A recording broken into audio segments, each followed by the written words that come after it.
پیارے بچوں، آج آپ کی گلستان ادب جو درسی کتاب ہے اس کے سبق 13 کا مطالعہ کرنے جا رہے ہیں، جس میں مثنوی کے حوالے سے آپ سے گفتگو کی جائے گی۔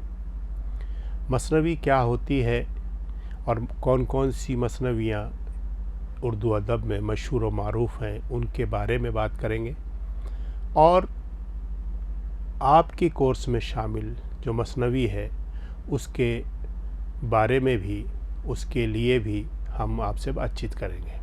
آئیے آغاز کرتے ہیں، مثنوی کے بارے میں بات کرتے ہیں۔ سب سے پہلے مثنوی کیا ہوتی ہے، اس کی تعریف، اس کی ڈیفینیشن یا اس کی پریبھاشا جسے کہا جاتا ہے وہ کیا ہے، مثنوی کے بارے میں جانتے ہیں۔ یہ مثنوی آپ کے لکھی ہوئی ہے۔ مثنوی جو ہے عربی زبان سے اردو ادب میں داخل ہوئی ہے۔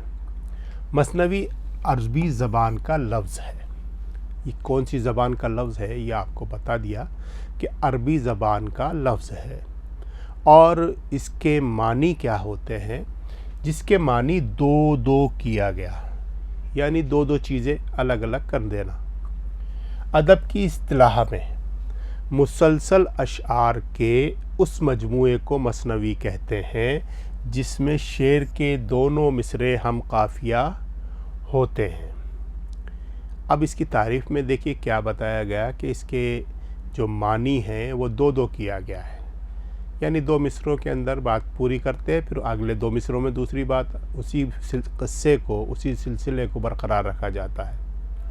اب اس کے بعد کیا ہوا کہ ایسے بہت سارے اشعار لکھے جاتے ہیں جس میں مثنوی ہوتی ہے۔ اس کے خوبی یہ ہوتی ہے کہ دونوں مصرے قافیہ والے ہوتے ہیں، ہم قافیہ، یعنی ایک قافیے جیسے ہوتے ہیں، لیکن ہر شعر کا قافیہ بھی الگ ہوتا ہے۔ ہم قافیہ تو ہوتے ہیں لیکن اس میں قافیہ الگ ہوتا ہے۔ مثنوی کے لیے اشعار کی تعداد مقرر نہیں ہے۔ مثنوی میں اشعار کی تعداد بھی، یعنی جتنے شعر ہوں گے، کتنے بھی شعر کوئی شاعر لکھ سکتا ہے، یہ تعداد مقرر نہیں ہے، کوئی حد نہیں ہے اس کی۔ اردو میں طویل مثنویاں بھی لکھی گئی ہیں۔ اردو میں طویل یعنی لمبی، بہت زیادہ اشعار اس کے اندر لکھے گئے ہیں، اور چھوٹی مثنویاں بھی لکھی گئی ہیں۔ مختصر بھی مثنویاں لکھی گئی ہیں۔ اب آئیے دیکھیں آگے کیا ہوتا ہے۔ میر حسن کی سحر البیان سب سے مشہور مثنوی اردو ادب کی کوئی ہے تو میر حسن کی مثنوی ہے۔ بڑی کامیاب، بڑی مشہور مثنوی کہلاتی ہے، اور جب بھی کبھی مثنوی کا ذکر ہوتا ہے تو سحر البیان کا نام سر فہرست آتا ہے۔ اور دیا شنکر نسیم کی گلزار نسیم طویل مثنویاں ہیں۔ ایک ہی قصے کو بہت پیارے انداز کے اندر لکھا گیا ہے۔ نواب مرزا شوق کی زہر عشق مثنوی نہ بہت طویل ہے نہ مختصر ہے، یعنی درمیانی کیفیت کی مثنوی ہے۔ حالی کو آپ جانتے ہیں، مولانا الطاف حسین حالی، جنہوں نے مسدس پد و جدر اسلام لکھا ہے، ان کی بھی مثنوی ہے ایک مناجات بیوہ کے نام سے، بڑی پیاری مثنوی ہے۔ اور اقبال کا، علامہ اقبال جنہیں کہا جاتا ہے اردو ادب میں، ان کی ساقی نامہ مختصر مثنویاں ہیں۔ تو یہ طویل مثنویاں بھی آپ کے سامنے آئیں اور مختصر مثنویاں بھی، اور مثنویاں پہلے لکھی جاتی رہی، اب بھی اس کا چلن ہے، لیکن اتنا نہیں ہے جتنا پرانے زمانے میں ہوا کرتا تھا۔ اب دیکھیے مثنوی کے حوالے سے آگے گفتگو کرتے ہیں۔ مثنوی عام طور پر چھوٹی بحر میں لکھی جاتی ہے۔ یہ ایک طریقہ کار ہوتا ہے، مثنوی کی بحر جو ہوتی ہے بہت چھوٹے انداز میں ہوتی ہے، اور اس کے لیے کیونکہ طویل بحر کے اندر بات پوری کرنے میں بہت زیادہ الفاظ کی ضرورت ہوتی ہے، اس لیے چھوٹی بحروں میں ہی مثنویاں کیونکہ طویل قصہ ہوتا ہے، اس کے لیے اتنے ہی قافیے، اتنے ہی سب چیزیں چاہیے ہوتی ہے، تو وہ اس وقت لکھی جاتی ہے جو چھوٹی بحر میں آسانی سے یہ کام ہو سکتا ہے۔ چونکہ زیادہ تر مثنویاں 7 چھوٹی بحروں میں لکھی گئی ہیں۔ اب یہ 7 چھوٹی بحریں ہیں جو آپ کبھی آگے پڑھیں گے تو بحروں کا بارے میں اور اوزان کے بارے میں، شاعری کے حوالے سے عروض کے بارے میں جب پڑھیں گے تب آپ کو معلوم ہوگا۔ اسی لیے کہا جانے لگا کہ اساتذہ نے مثنوی لکھنے کے لیے یہ چھوٹی بحریں مخصوص کر دی ہیں۔ یہ کہنے لگے کہ کیونکہ 7 چھوٹی بحروں میں زیادہ تر شاعروں نے 7 جو چھوٹی بحریں مخصوص ہیں ان میں لکھی ہیں، تو وہ یہ استاد یعنی اساتذہ اکرام نے یہ طے کر دیا کہ صاحب اسی میں مثنوی لکھی جائے گی۔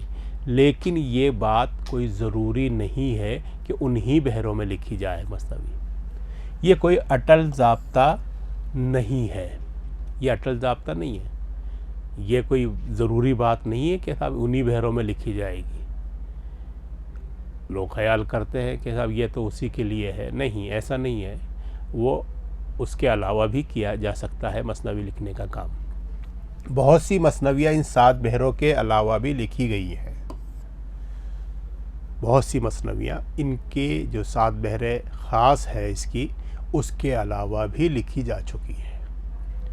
طویل مثنویوں میں عام طور پر درج 8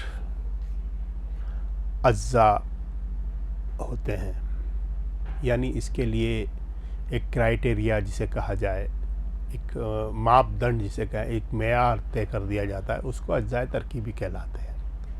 اس کے حصے کہ وہ کیا کیا اس میں استعمال کیے جائیں گے جو ایک کامیاب مثنوی کے لیے ہوتے ہیں۔ تو دیکھیے، آئیے اس پہ غور کرتے۔ پہلا حصہ ہے حمد و مناجات۔ حمد کیا ہوتی ہے یہ آپ کو بتا دیتا ہوں میں۔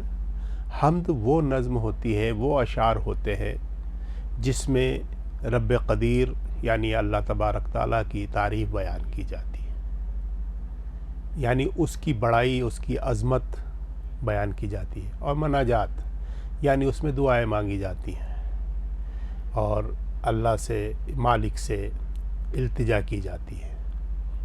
تو یہ تو حمد ہوتی ہے۔ دوسرا حصہ جو ہے نعت کا ہے۔ نعت پاک بھی کہتے ہیں، نعت شریف بھی کہتے ہیں، نعت شریف بھی کہا جاتا ہے۔ یہ کیا ہوتی ہے؟ آپ شروع سے سنتے آ رہے ہوں گے کہ نعت شریف کیا ہوتی ہے۔ نعت پاک وہ ہوتی ہے جس میں اللہ کے رسول حضرت محمد صلی اللہ علیہ وسلم کی تعریف بیان کی جاتی ہے۔ حمد میں تو اللہ کی تعریف بیان کی جاتی ہے اور نعت میں رسول اللہ کی تعریف بیان کی جاتی ہے۔ منقبت تیسرا حصہ۔ منقبت میں اللہ اور اس کے رسول کے علاوہ جو نیک لوگ، جن میں صحابہ کرام بھی ہیں جنہوں نے رسول اللہ کو دیکھا، ان کو صحابی کہا جاتا ہے۔ اور اس کے بعد جو بزرگان دین ہوئے ہیں، جو اللہ کے ولی ہوئے ہیں، ان کے اوصاف بیان کرنے کے لیے منقبت لکھی جاتی ہے۔ اب چوتھا پوائنٹ آ رہا ہے، حاکم وقت کی مدح، یعنی جس زمانے میں مثنوی لکھی جاتی تھی اس وقت کوئی نہ کوئی بادشاہ وہاں ہوتا تھا، یعنی کوئی سا بھی دور ہو، حکومت جو کرنے والا ہے، حاکم وقت ہے، اس کی تعریف بھی بیان کی جاتی، کیونکہ کہتے ہیں کہ زیادہ تر مثنویاں انعام و اکرام کی وجہ سے بھی لکھی گئی ہیں، تو حاکم وقت کی تعریف ضروری ہوتی تھی، اس وقت مدح کی جاتی تھی۔ پانچواں پوائنٹ جو آپ کے پانچواں نقطہ ہے، اپنی شاعری کی تعریف۔ شاعر پہلے تو حاکم وقت کی، بادشاہ وقت کی تعریف کرتا ہے، اس کے بعد اپنی شاعری کی تعریف بھی اس میں شامل کرتا ہے۔ اس کو اپنی شاعری کہ میں ایسا لکھتا ہوں، میرے لکھنے کا انداز یہ ہے وغیرہ، جو اس کا طریقہ ہے اس میں وہ لکھتا ہے۔ پھر چھٹا ہے مثنوی لکھنے کا سبب، یعنی مقصد کیا ہے، وجہ کیا ہے، جسے آپ ریزن کہہ سکتے ہیں، کارن کہہ سکتے ہیں، وہ کیا ہے مثنوی۔ تو اب مثنوی دیکھیے کس طرح سے عشقیہ مضامین کو لکھی جا سکتی ہے، مذہبی مضامین پہ لکھی جا سکتی ہے، یا کوئی حادثہ یا کوئی اس چیز کو پوری کی پوری جو تفصیل بیان کرنی ہے، تو وہ سبب کیا ہے وہ وہاں پر طے ہوتا ہے، اور یہ اس کے اشعار کچھ مخصوص ہوتے ہیں۔ پھر اس کے بعد سبب تو کیا ہے، اور اس کے بعد اس میں جو قصہ بیان کیا جا رہا ہے یا واقعے کی تفصیل کیا ہے، وہ 7واں نقطہ، 7واں پوائنٹ آپ کا بن جاتا ہے۔ تو نقطہ یہ ہے کہ واقعے کیا پیش کر رہے ہیں یا قصہ کون سا بیان کیا جا رہا تھا، وہ 7واں پوائنٹ آپ کا ہے۔ اب اس کے بعد 8واں جو ہوتا ہے، اختتام کہتے ہیں یا خاتمہ کہتے ہیں، اس کو مثنوی ختم ہو رہی ہے۔ مثنوی کو ختم کس طرح سے کیا جا رہا ہے، خوبصورت موڑ دے کر کے اس کو ختم کیا جا رہا ہے، یا کوئی حادثہ پیش آیا اس کے اندر، اس کو کس طرح سے ختم کیا جا رہا ہے، یہ اس مثنوی نگار پر منحصر کرتا ہے کہ وہ کیا موڑ دینا چاہتا ہے۔ تو خاتمہ، تو یہ اجزائے ترکیبی ایک مرتبہ پھر میں آپ کو بتا دیتا ہوں۔ حمد و مناجات، نعت پاک، منقبت، حاکم وقت کی مدح، اپنی شاعری کی تعریف، مثنوی لکھنے کا سبب، قصہ یا واقعہ، اور خاتمہ۔ تو یہ مختصراً میں نے آپ کو پوائنٹ بتا دیے۔ آئیے آگے بڑھتے ہیں۔ اب اس کے بعد کیا ہوتا ہے، لیکن یہ ضروری نہیں ہے کہ ہر مثنوی میں یہ تمام اجزاء موجود ہوں۔ دیکھیے اجزاء طے کر دیے گئے، لیکن یہ ضروری بھی نہیں ہے کہ اس میں یہ شامل کیے جائیں، اس کے علاوہ بھی مثنوی لکھی جا سکتی ہے۔ موضوعات کے لحاظ سے مثنوی کا دامن بہت وسیع ہے۔ موضوعات یعنی سبجیکٹ، وشے وستو، اس میں محبت کی کہانیاں، جنگ اور مہم جوئی کے واقعات، یعنی جسے آپ رزمیہ کہہ سکتے ہیں، یہاں تو عشقیہ کہہ سکتے ہیں، اور یہاں رزمیہ یعنی جنگ کے واقعات وغیرہ بھی لکھے جا سکتے ہیں۔ کسی معاشرے کے احوال یا افراد کی تعریف، کسی معاشرے میں کچھ اچھے لوگ ہیں، ان کی تعریف بھی کی جا سکتی ہے۔ تعریف و تنقیص، تنقیص کہتے ہیں نقائص بیان کرنا، یعنی کمیاں، جسے آپ تعریف، اسے آپ یوں سمجھ لیجئے کہ گن، اور تنقیص دوش، ان کے گن دوش بھی بتائے جا سکتے ہیں، اچھی باتیں ہی بتائی جا سکتی ہے، اور جو کمیاں ہیں، جو خامیاں ہیں، ان پہ بھی قلم اٹھایا جا سکتا ہے۔ اور نصیحت و رہنمائی، اب جو معاشرے میں کچھ خرابیاں ہوں تو اس میں نصیحت بھی کی جا سکتی ہے، اور اس میں رہنمائی کہ ہمیں یہ کام کریں گے تو ہمارے معاشرہ ترقی کرے گا، اس طرح کی باتیں بھی رہنمائی کے طور پر، جسے آپ مارگدرشن کہتے ہیں، وہ بھی کی جا سکتی ہے۔ کہ مضامین بھی بیان کیے جا سکتے ہیں، بیان ہوئے ہیں اور کر سکتے ہیں، آج بھی مثنوی لکھی جا سکتی ہے۔ اردو کی قدیم مثنویوں میں زیادہ تر عشقیہ قصے اور مذہبی و اخلاقی مضامین نظم کیے گئے ہیں۔ اس زمانے میں عشقیہ مضامین زیادہ تر نظم کیے گئے، زیادہ تر قصے جو تھے عشقیہ مضامین، یعنی کسی شہزادے کا عشق ہے کسی پری ذات سے، اس کو نظم کیا گیا۔ اور مذہب کے اعتبار سے، یعنی مذہب کی اچھی اچھی باتوں کو اور مذہبی اس کو رنگ دیکھتے ہوئے بھی مثنویہ لکھی گئی، اور جس سے اخلاق کی تعلیم ملتی تھی، ایسی مثنویہ بھی لکھی گئی، اخلاقی مضامین نظم کیے گئے۔ عشقیہ مثنویوں میں نثری داستانوں کی بیشتر خصوصیات موجود ہیں۔ اب عشقیہ مثنویاں جو لکھی گئی ہیں تو آپ داستان کے حوالے سے پڑھ چکے ہیں، اس میں جو داستان کی خوبی ہوا کرتی تھی وہ نظم کر دی جاتی تھی، اور اس کی ساری خصوصیات جو داستان میں ہوتی تھی وہ مثنوی میں شامل ہو جاتی تھی۔ مثلا پیج در پیج قصہ، یعنی ایک قصے کے بعد دوسرا قصہ اس میں شامل ہوتا چلا جاتا تھا، پیج در پیج، کڑی سے کڑی ملی ہوئی ہوتی تھی۔ ذیلی قصے، مطلب اندر، اب جو مثنوی میں اہم قصہ ہے وہ تو چل رہا ہے، اس کے ساتھ دوسرا قصہ شامل کر دینا، اسے ذیلی قصہ کہتے ہیں۔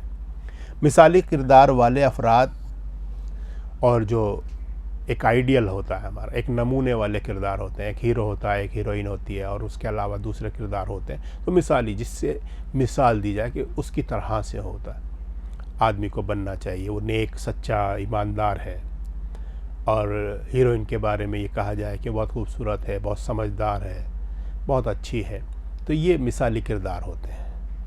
کوئی بہادر ہے، اس کا مثال دی جاتی ہے، تو یہ مثالی کردار والے افراد اور فوق الفطرت عناصر، فوق الفطرت یا مافوق الفطرت عناصر کہا جا سکتا ہے، یا جسے آپ یہ سمجھیں کہ ایسی باتیں جسے عقل تسلیم نہ کرے، یعنی میں ہوا میں اڑ رہا ہوں، میں قالین ہے وہ ہوا میں اڑتا ہوا جا رہا ہے ہوائی جہاز کی طرح سے، یہ مافوق الفطرت باتیں ہیں کہ زمین میں اندر چلا گیا اور پھر ایک دم اچھل کر کے باہر آ گیا، یہ اس طرح کی باتیں جس سے حیرت ہو، وہ باتیں مافوق الفطرت کہلاتی ہیں۔ عناصر وغیرہ ان مثنویوں میں اس زمانے کی تہذیب و معاشرت کی جھلکیاں ملتی ہیں، اور پھر ساتھ ساتھ اس زمانے کی تاریخ بھی ہمیں دیکھنے کو ملتی ہے، اس زمانے کا رہن سہن یعنی طرز معاشرت جسے کہا جاتا ہے، اس زمانے کے کھانا پینا، کس طرح کے لوگ کھانے کھاتے تھے، کس طرح کے لوگ شربت وغیرہ پیا کرتے تھے، مشروبات جسے کہا جاتا ہے، تو اس طرح کی چیزیں، طرز معاشرت کی جھلکیاں بھی ہمیں دیکھنے کو ملتی ہیں۔